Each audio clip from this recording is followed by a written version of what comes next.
Dahil hindi nabenta ang ating mga 1 liter na mga, ayan, yung mantika. Yan, na-vlog ko sa inyo yan kung magkano ang per bottle niya na 1 liter. So, hindi siya nabenta, guys. Yan, para malinaw. No, yung malinaw, tsaka yung malabo. Kaya naman, para hindi siya ma-stock, pati ang ating puhunan, dahil alam natin mahal ang mantika, ito ang ating gagawin. Ang repacking na tigli 5 piso. So, parang sa iba, narinig ko is tig 7 pesos ang kanila binibentang mantika. No? Pero sa akin, meron pa rin 5. Yun nga lang, medyo bumaba na siya. No? Mababa na yung takal natin. So, tinatansya ko na lang. So, nakapag-try na ako neto, guys. Kasi naubusan ako ng 1 galong kong mantika. So, tinry ko to. So, mas malaki ang kita natin kung ire-repack natin to. Yan. Yung 95 na yan, meron na tayong tubo na 10 piso. So, nung nirepack ko to, is, mas malaki yung aking tinubo. Diba? Doble. Doble ang aking tinubo sa 1 litro ng mantika na yan.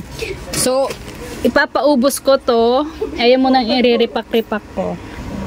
So, nakahanda na yung aking pantakal. Ito, tsaka yung plastic ko na patok plastic. 1 and 1/2 ang size na ito. Ito yun. Ayan, yan. Patok plastic. Mas matibay siya, guys. 7 pesos lang naman yung isang ganito niya. So, pag 5 piraso is 35 pesos. Ayan. So, dahil wala na masyado, ayan. Konti na lang din yung repack nating mantika, kaya magre-repack tayo. Para bukas is ready na.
So, ito guys, is natapos na tayo.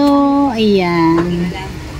So, bilangin natin, no. So, ayan na. 95 pesos, pero may tubo na tayo dyan 10 piso. So, 10,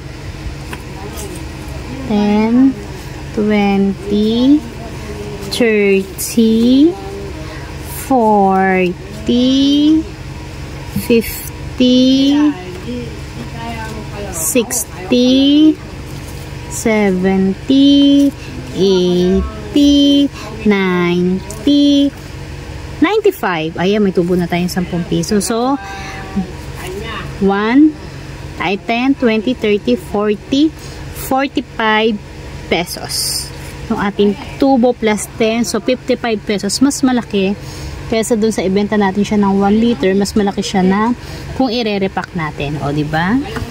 So, ilagay na natin siya sa may ating nilagyan. Ayan. Lakas yan ang hangin. Kaya talaga yung hangin.